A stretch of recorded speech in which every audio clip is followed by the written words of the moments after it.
In this week's video, we'll review the latest charts, data sets, and studies to help us answer the question, will Friday's 90% up day flip the stock market's trend? We'll kick it off with a segment recorded after the close on Friday, May 13th, flip over to a segment recorded on Thursday evening, and then finish up on Friday. In the segment on trends in this week's video that was recorded on Thursday evening, we noted that the topics that we were talking about wouldn't be impacted very much by one day of trading. For example, focus on the moving averages over here. This is the S&P 500 as of Thursday's close. If we flip forward to Friday's close, you can see there's really not much change. Here's Friday, here's Thursday, and back to Friday. The S&P 500 did get a very nice rally, not particularly shocking, up 93 points on Friday, May 13th. But we really didn't do much in terms of retaking any of the levels here shown on your screen. We rallied into this gap here, a gap that we covered previously in these videos, and we stalled for the most part. We closed in the gap, the bottom of the gap here, we closed around 40.23. The bottom of the gap is 40.20. The top of the gap is 40.34. And as we'll discuss in a moment, Friday's session was very impressive, but from a price perspective, we didn't clear the high from Wednesday, we didn't clear the high from Tuesday, and we didn't clear the high from Monday. Now to the more impressive data from Friday's session. We did get the first 90% update, telling us that over 90% of the volume on the NYSE was associated with advancing issues. I believe that was the first 90% update since June 8th of 2020. Should be noted if you look at a chart. June 8th of 2020, for the most part, was a good time to enter the stock market from an intermediate term perspective. From a short-term perspective, after the last 90% update, the S&P 500 experienced approximately a 7% drawdown almost immediately. And as you can see in this box here, there's nothing magical about 90% up days in 2020 when the market was falling, and during the plunge in 2008. There were 90% up days, NYSE up days, that were followed by lower lows in the stock market. It is one part of the weight of the evidence. How it helps us? It really helps us keep an open mind about seeing improvement on the charts that we're going to cover in the remainder of the video. You can pause your video player here. We also have several data points telling us to keep an open mind about a reversal as well. If this 92% upside day turns out to be relevant, it really shouldn't be confusing. We should see a significant change in tone in the coming days and weeks relative to what we've seen in the rearview mirror. And that falls in the to-be-determined category. This could be a good start. Friday's session was good, but from a negative perspective, the weekly total for the S&P was not impressive. We were still down 99 points for the week, or down 2.41%. You can see here, this is where we closed on Friday the 13th, inside of this gap here. We'll cover a lot of these charts in more detail in the Thursday segment. This is the Dow Jones Composite average as of Friday's close for a reference point. Same average. Now we're looking at a weekly chart. We still made a new weekly closing low this week, below this low in March, below this low in February, below this low from last year in September, and below this low here in June. This is where the NYSE Composite closed on Friday. S&P 500 still well below the range above. And in terms of what we'll be looking for going forward to see if that 92% update turns out to be relevant, it's really the weight of the evidence. There's no magic bullet. Price action, trends, asset class behavior, breadth thrusts, behavior in the VIX, if interest rates calm down, if inflation data tends to get better walking forward. There's nothing magical, including the 92% update, hence the weight of the evidence approach. At this point, as of the close on May 13th, it's very difficult to say we're looking at anything other than an existing downtrend at this point. It should be noted, the charts never look good at a low. At some point, things have to flip. It's Possible that happened on Friday. It's difficult to look at interest rates as of the close on May 13th and say anything has really changed yet in a significant manner. Only have data here going back to 2010, but in terms of XLK, looking back over roughly a decade, it does tell us to be open to a possible reversal. This is the total for several U.S. indices, new highs minus new lows looking back 5 days, going all the way back to 1993.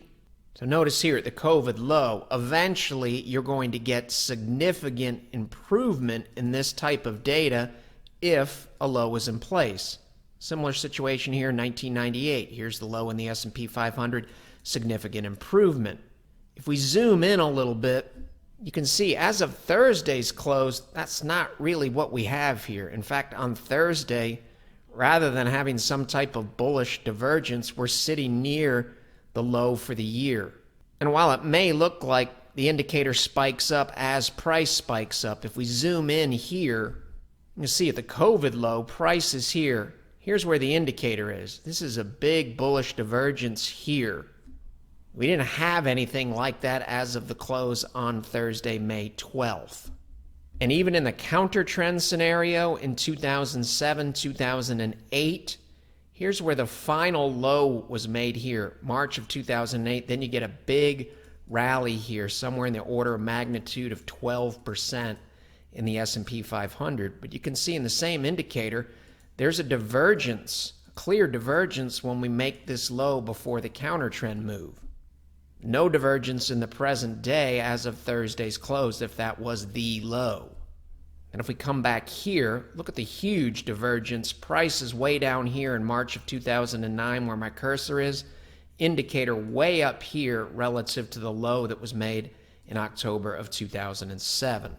And if we look at this data, as of Friday's close, the weekly data was weak, no pun intended. This is a big drop here for the full week in the same data. And as we mentioned previously, if we're going to make a low, this data most likely is going to have somewhat of a breath thrust look to it and improve dramatically. That very well may happen starting next week, but the bounce on Friday, the same data as of the close on May 13th, really not a very impressive move. We're still way down here, almost at negative 11,000.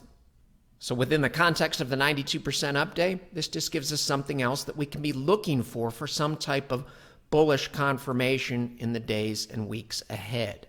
Right now, we really don't have it.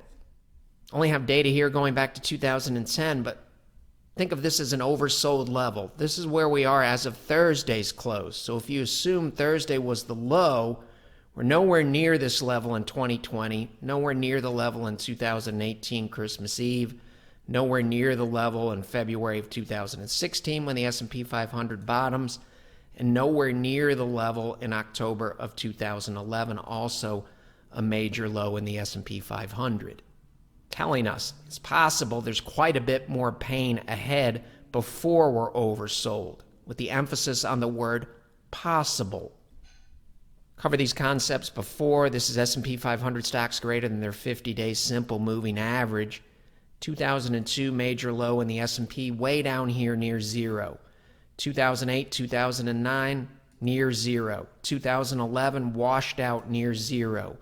2015 well under 10.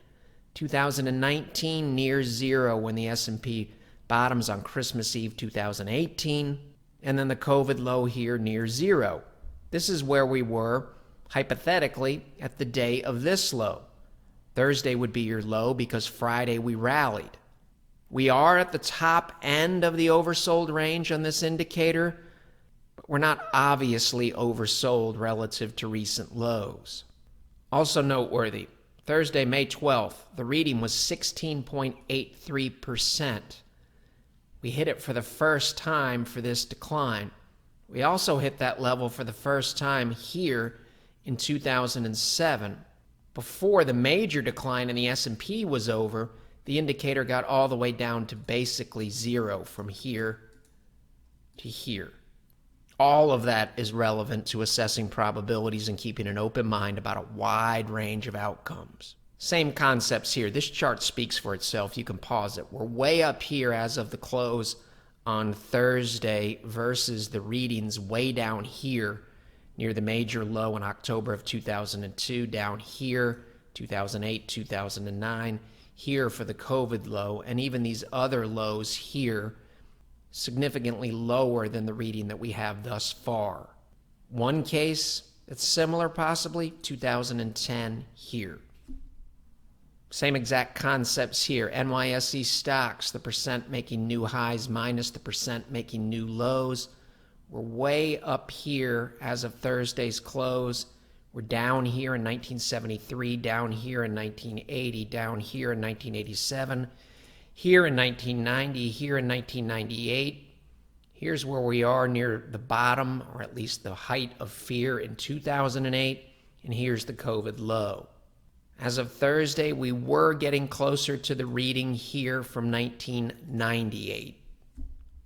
So before we flip over to the Thursday session, keep in mind, not much change between Thursday and Friday on these type of charts. The big rally on Friday, relevant. The 92% up day, relevant. All of the information that follows, also relevant. Part of the weight of the evidence. It's a daily chart of the ARK Innovation ETF, ticker symbol ARKK. Looking at the 50-day moving average in blue all the way out to the simple 250-day moving average in silver. This is the COVID low in 2020 here. We're going to walk forward to the present day in 2022. ARKK has a very strong trend into February of 2021. It's a strong trend, but also an extended looking trend. And it's back in February of 2021 that the market starts to look ahead, starts to get a little concerned about interest rates. If we fast forward to May of 2021 here, you can see prices move below all of the moving averages. But from a trend perspective, looking at the moving averages, the trend is fairly strong at this point.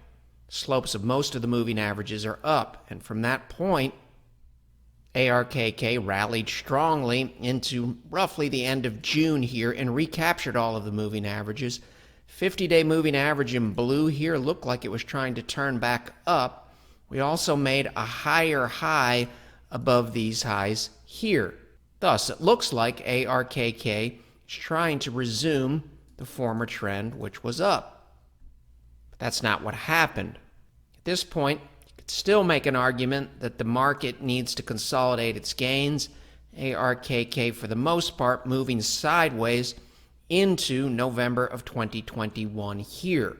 However, we're much more vulnerable looking here than we were here. Here, price makes a very short stay below the moving averages. 250-day moving average is clearly still up.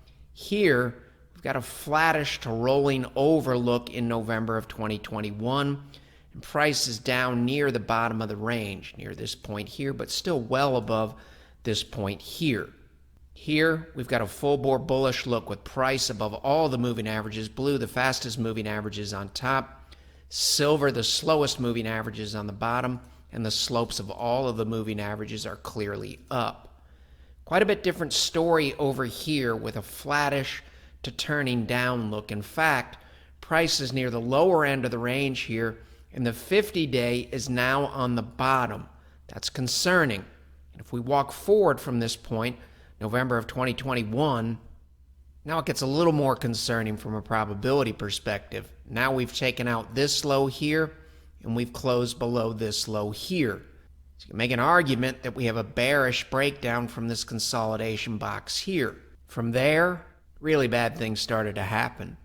We get the bearish breakdown here, so we're out of the consolidation box in this area here, and the moving averages are starting to roll over.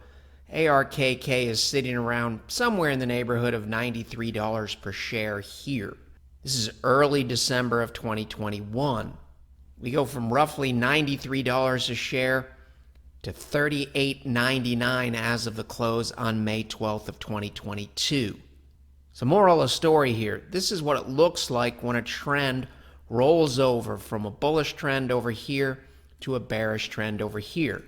Now we have a full bore bearish look. Prices below all of the moving averages, blue the fastest moving averages on the bottom, and the slopes of all the moving averages are now down. The purpose here is not to predict, but rather to monitor and adjust. Things look pretty good here. They look quite a bit different over here before really bad things happen. So what you don't want to see on other charts is the moving averages rolling over, blue on the bottom, and have you simultaneously break support, which is exactly what happened in this area here. The longer you move sideways, the bigger the move that you can expect to get when you either get a bullish breakout or bearish breakdown.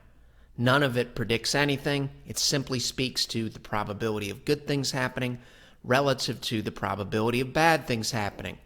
And they're almost polar opposites at this point here relative to this point in here. So let's take these concepts of a trend rolling over time and look at other markets as of Thursday evening, May 12th, 2022, to see what we can learn. Similar situation here, IWO, small cap growth. We break support from a price perspective. Not a good look here. This is a tight cluster in this area here.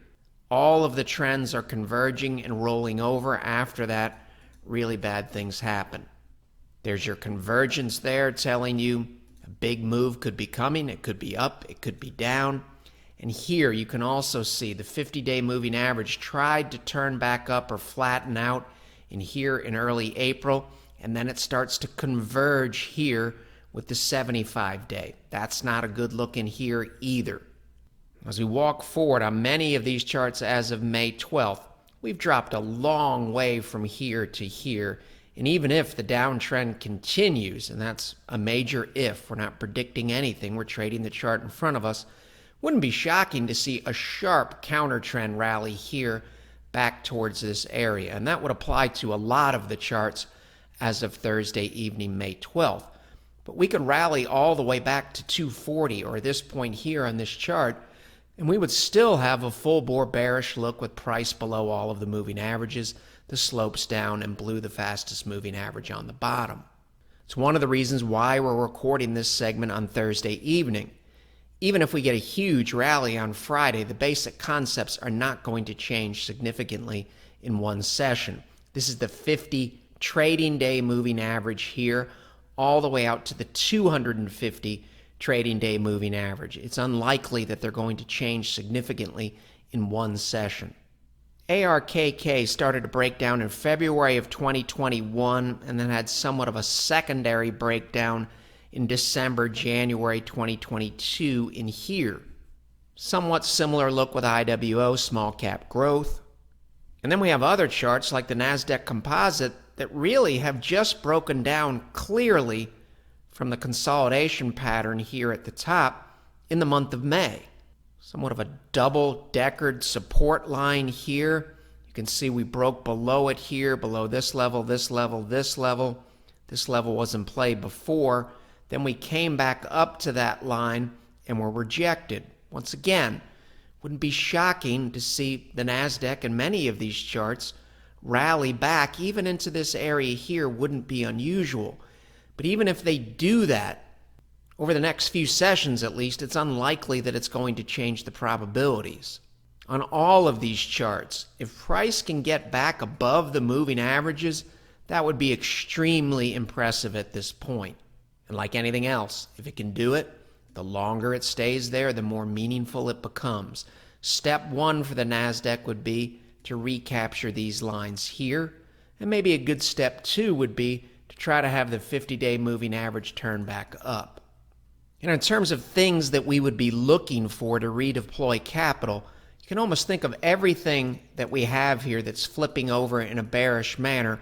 Most of that needs to reverse. The weight of the evidence needs to reverse. This full-bore bearish look needs to morph back into a full-bore bullish look. And that's going to take some time, even if it starts on Friday, May 13th. This is the broader NASDAQ Composite. This is the NASDAQ 100. You can see It's really just breaking down now. This is as of the close on May 12th.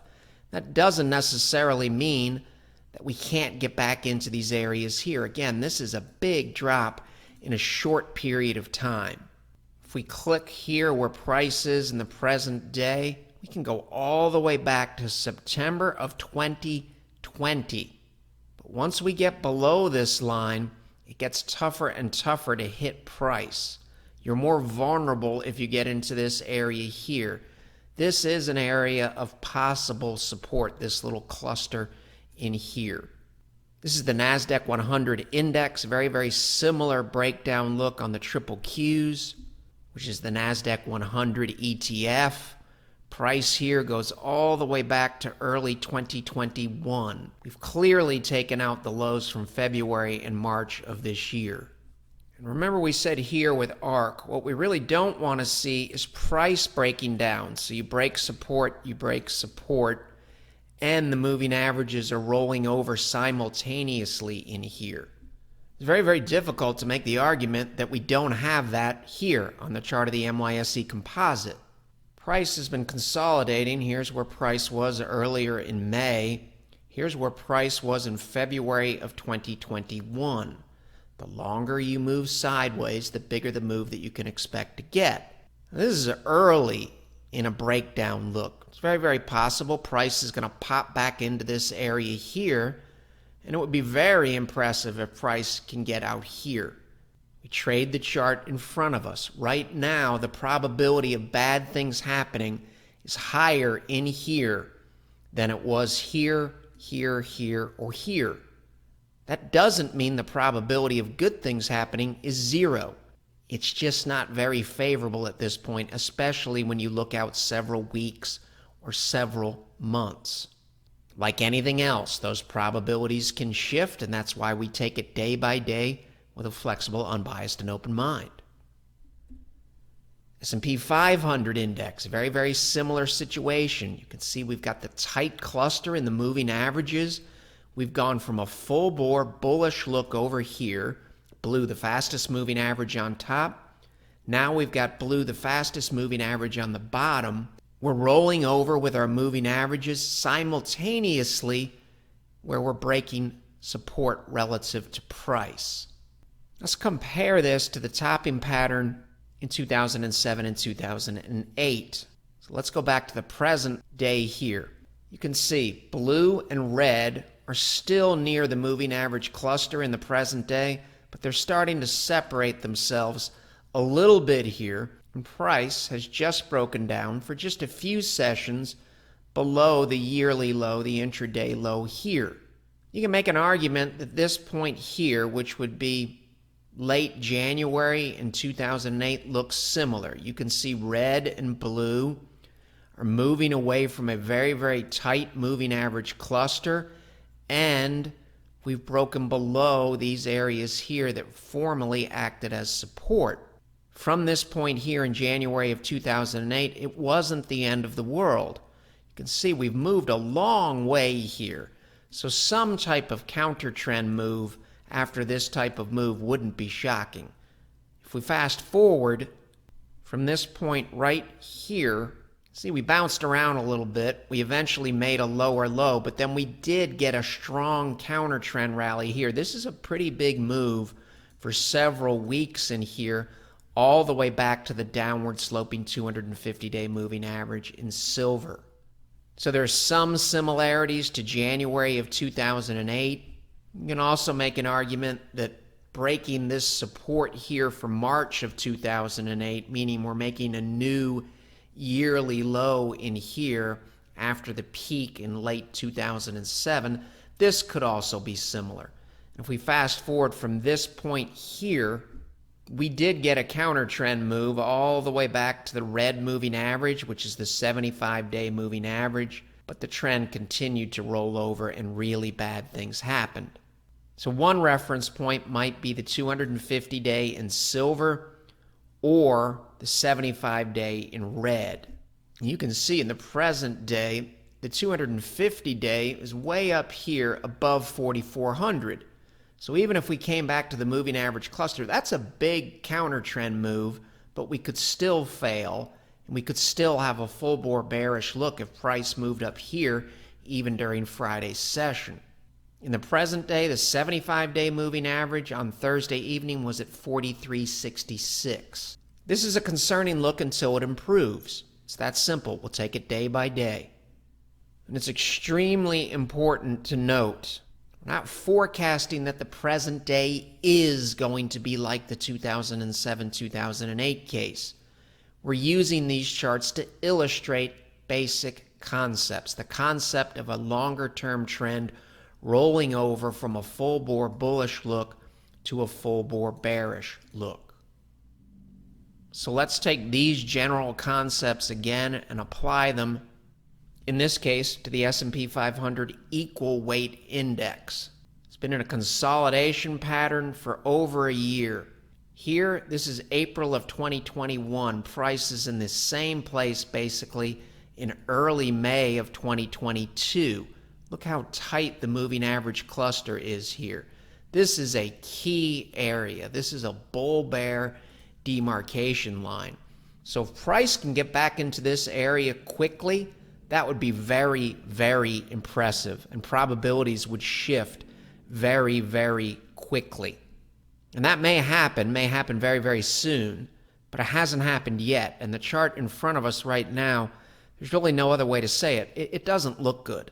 If we zoom in on this chart, very, very important to keep in mind as of Thursday evening, price has fallen a long way in a short period of time.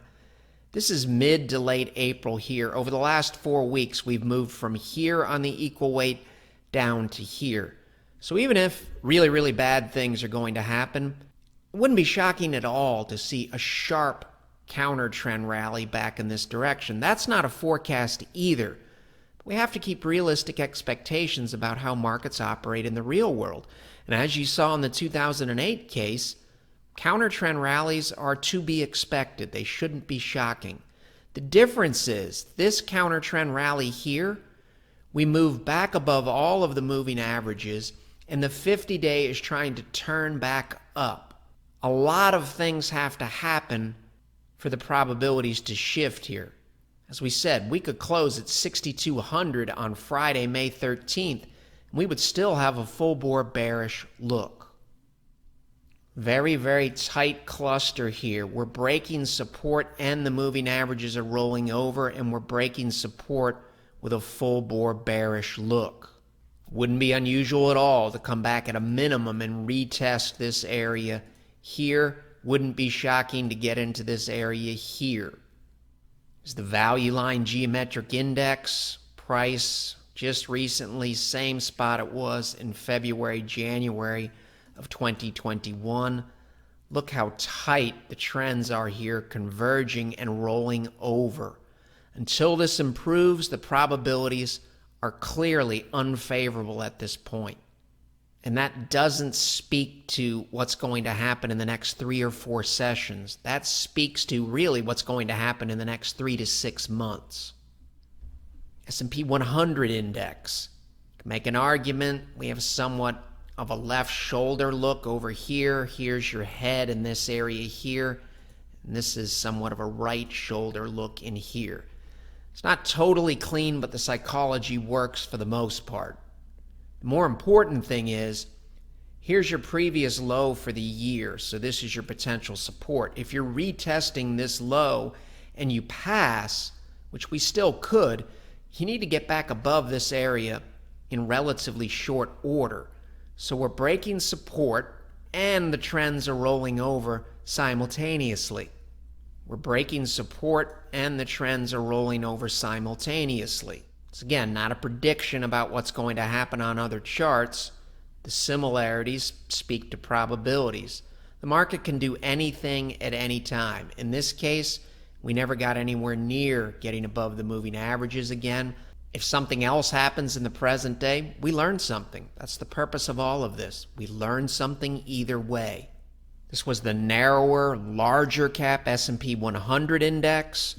Similar tight cluster look, breaking the lows for the year look on the much broader S&P Composite 1500 index. Compare and contrast the early stages of the bullish trend in here with the looking backwards to roughly November of last year.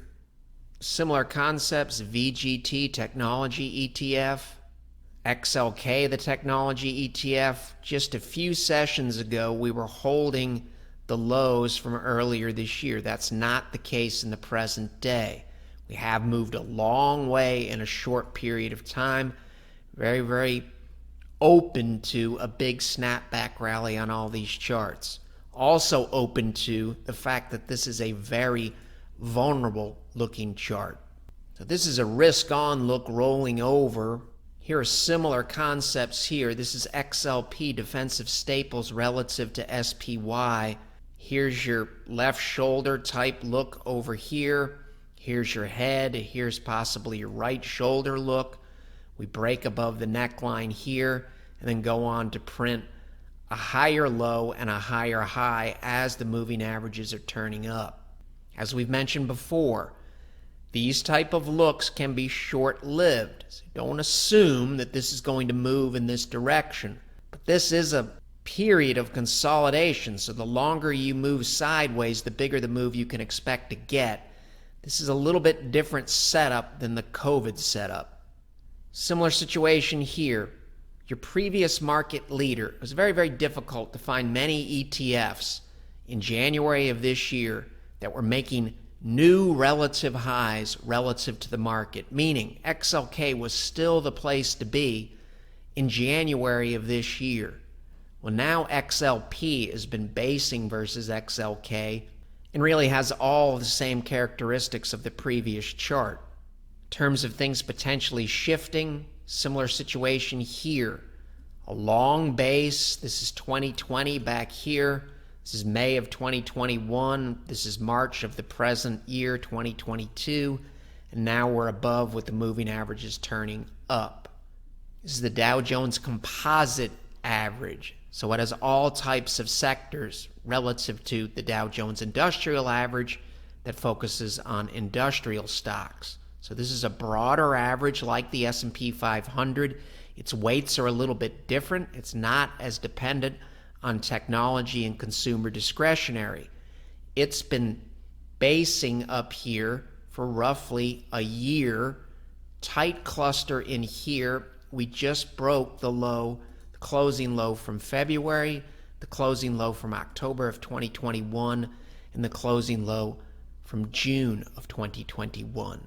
The longer this look holds, the more relevant it becomes. This is a breakdown attempt at this point because it's happening now. There's no law that says price can't pop right back into this area here, and it would become very, very different if price can get back into this area here and go on to make a higher high. This look here says don't assume anything. Maximum flexibility. Zooming in a little bit, went back and looked. It's very difficult historically to find a look like this. You have to go back to the early 1980s to find a bearish rollover look like this, and that happens before the secular low in 1982. If we look at the same chart, high-low closed bars, there's a gap in here. It's difficult to see, but this is a gap.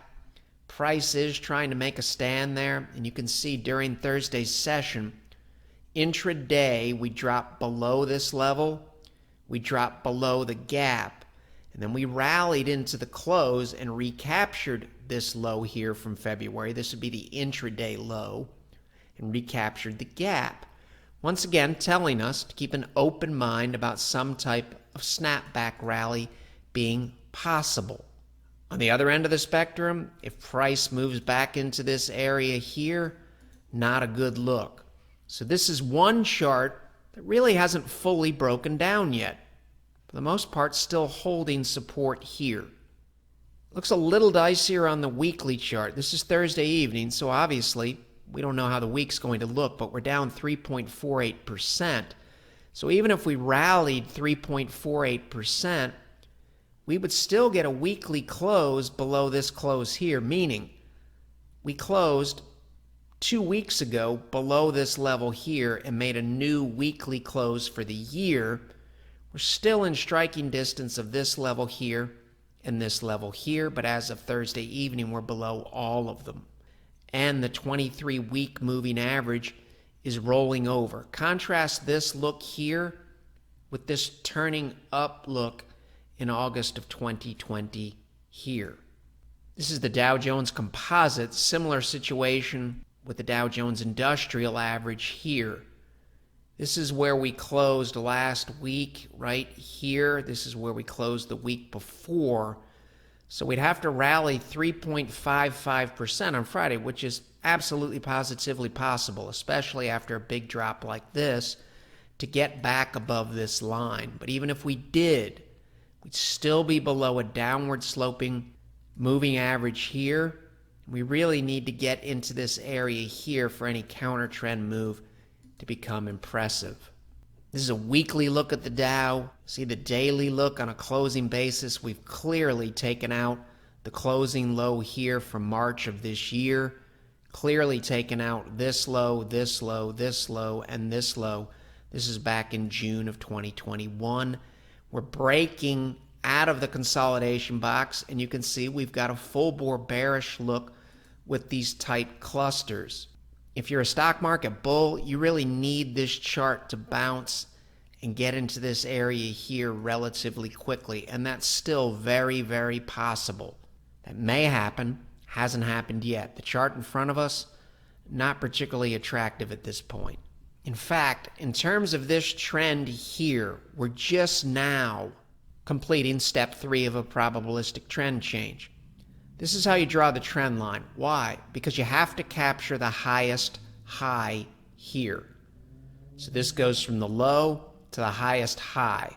Held the line here, held it here, broke it here. So that would be step 1.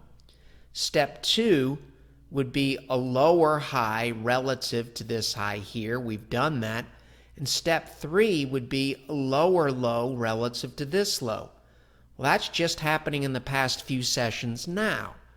So this is really an attempted trend flip, because we're only below this line here for a few sessions. So if we're able to pop back into this area here, things could improve quickly. How could that potentially happen in the short run? Or what could be the catalyst for retracing some of this plunge here? Well, interest rates. If interest rates calm down a little bit, regardless of whether or not we're rolling over, it's pretty easy to make the case that we could get a sharp counter trend move in this direction. So just as the Dow is trying to complete the 3 steps for a probabilistic trend change, it's really already done it if this look holds. We can say the same thing about the S&P 500. We're long-term trend followers. We're just now, in the last few sessions, getting step 3. Step 3 is you have to exceed this low. Here's your highest high. Here's your low. Have to include this in your trend line. We break the trend line. This is difficult too, because here we make a higher high above these highs here. This is a big head fake. You can see 50-day was trying to turn up in here, and then we reversed sharply. If we come back up, it would be impressive if you could get a close above these moving averages.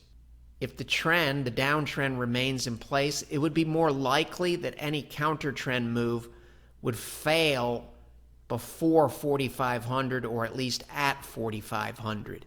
If you can get over here and stay above this, that would be very, very impressive. And this is not unusual when a long-term trend is potentially rolling over. A ton of confusion, a ton of whipsaws. Here's your false breakout to the upside in late March, early April. We exceeded these highs here. Back in March, even in April here, in mid-April, the S&P 500 is above the 200-day moving average. And here, we exceed these highs and the 50 days turning up in blue. So we entered this range on January 18th, and it's been a mess since then, and that's not surprising. Here's a false breakdown here. We made a lower low relative to this low, made that here. Here was another false breakdown here. We dropped out of this box and then popped back in. We've been in a volatile, indecisive range since January 18th. It's possible in the last few sessions that's trying to change. On Thursday, May 12th, we rallied back to this gap here. So this is a good reference point here. If you're a stock market bull, step number one would be, even if you're going to have a rally attempt, you'd really like to retake this area here. We've had two closes below it. This is a big, huge drop here. We're almost going straight down. So to come back into this direction here would not be surprising at this point, but none of that is a prediction in any shape, form, or fashion. Even if that happens, you've got moving averages that are rolling over. Blue is below red. Price is below both. Full bore bearish look down here, even if you rally back to this point here. Polar opposite of the full bore bullish look over here. S&P 600 small cap index been consolidating since February of 2021. Even Apple, one of the strongest stocks on the planet, especially one of the strongest tech stocks, is below its 250-day moving average. That's the first time we've been below silver since the COVID low back here in March. So you could say, well, that means we're about to make a bottom.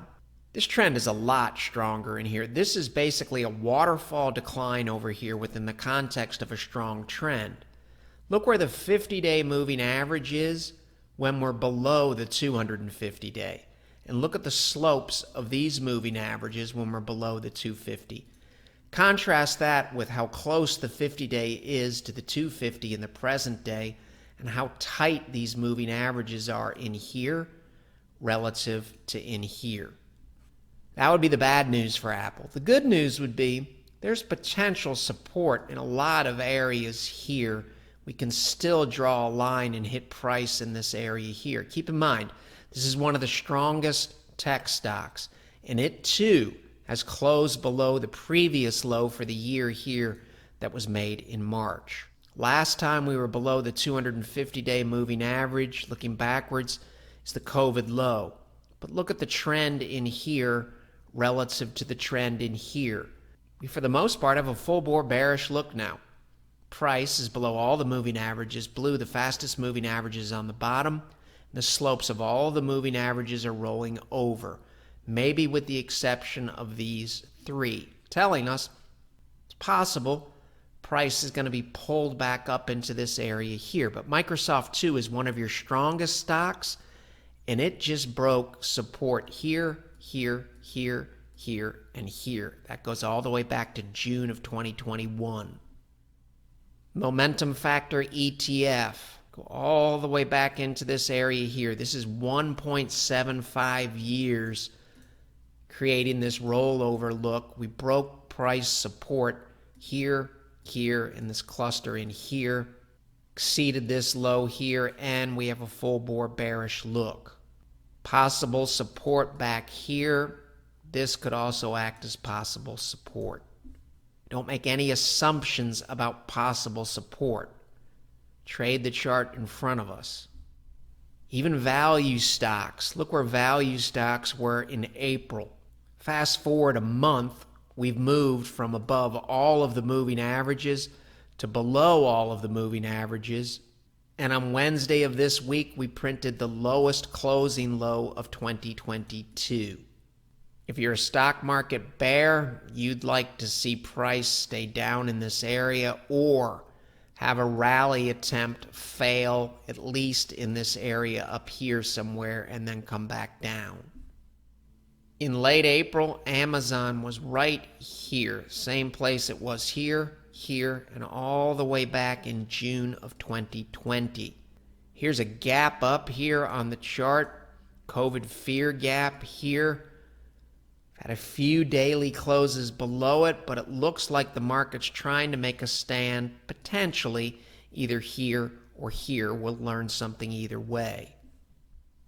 BKLN, leveraged, aka riskier loans, has a breakdown look as well. Here's the look today. Made a lower low relative to the low in March. and we're well below this period here before the COVID plunge. The longer we stay below this gap, the more concerning it would become. Nothing magical about this chart as part of the trend strength model. We look at this stuff numerically and produce scores, but it's also helpful to scroll through the charts and look at them visually. This is the 35-day moving average here in blue, 114-day, 128-day, 137-day. This is not a particularly encouraging look. Here, when we were still in the consolidation box or still within the range in the S&P 500, the 35-day moving average was trying to turn up from about early to mid-March to about mid-April. This is somewhat encouraging. It looks like the market's trying to turn back up on a shorter-term basis while you're still in the range. Now, we've made a lower low underneath this low. So all of this potential try to be patient looking here is gone. We also have the 35-day moving average rolling over underneath these longer-term moving averages.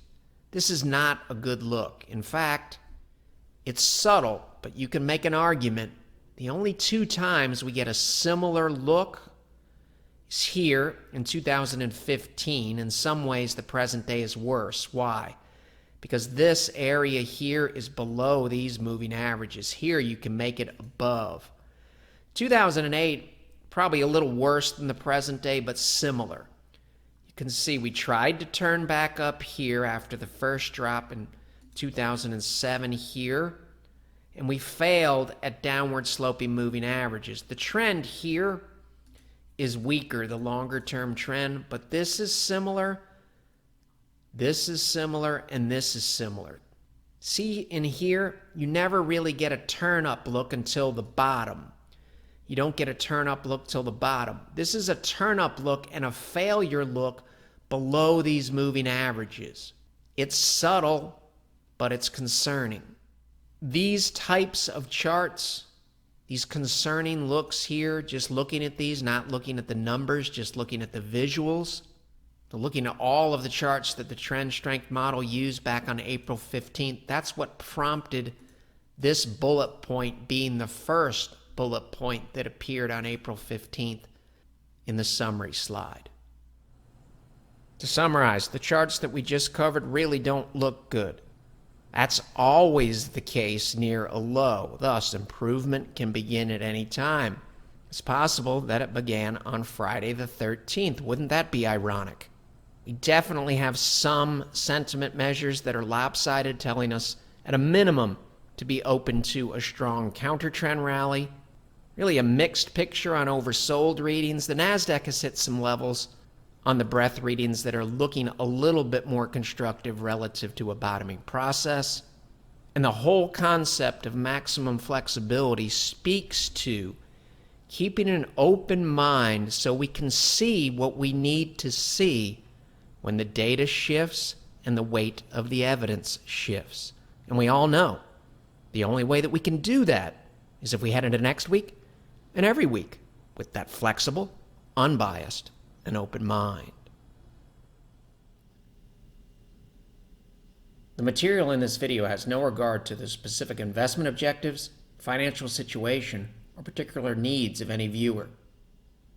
This video is presented solely for informational purposes and is not to be construed as a solicitation or an offer to buy or sell any securities or any related financial instruments, nor should any of its content be taken as investment advice. Any opinions expressed in this video are subject to change without notice, and Shivako Capital Management, LLC, or CCM, is not under any obligation to update or keep current the information contained herein. CCM and its respective officers and associates or clients may have an interest in the securities or derivatives of any entities referred to in this material. CCM accepts no liability whatsoever for any loss or damage of any kind arising out of the use of all or any part of this material. We recommend that you consult with a licensed and qualified professional before making any investment decision.